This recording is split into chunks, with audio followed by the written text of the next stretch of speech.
Hi friends, ఎలా ఉన్నారు? ఈరోజు సాంబార్ ఎలా చేయాలో రెసిపీ చూపిస్తాను మీకు.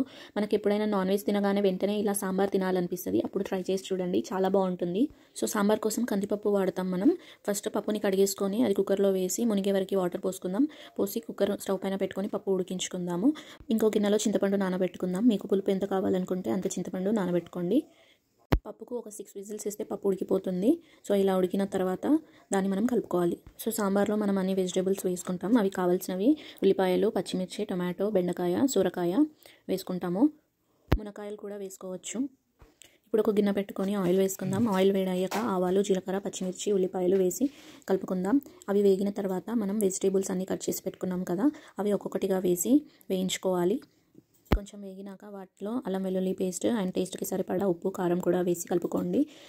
కారం ముక్కలకి పట్టిన తర్వాత దాంట్లో కొంచెం కరివేపాకు, ఇంకా మనం నానబెట్టి పెట్టుకున్న చింతపండు ఉంది కదా, దాంట్లో నుండి రసం తీసి వీటిలో వేసి కలిపేసుకోండి మంచిగా.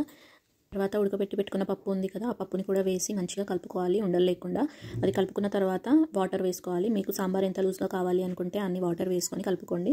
కొంచెం ఒక మరుగు వచ్చిన తర్వాత దాంట్లో కొంచెం మెంతి జీలకర్ర పొడి, ధనియాల పొడి కూడా వేసి కలుపుకోండి. ఇప్పుడు మూత పెట్టేసుకొని సాంబార్ని మరగనివ్వండి.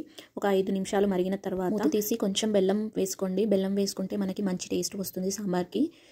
ఇంకో 2-3 మినిట్స్ మరిగించాక ఒకసారి కలిపేసుకొని దించేసుకోవడమే. అంతేనండి, సాంబార్ రెడీ అయిపోయింది.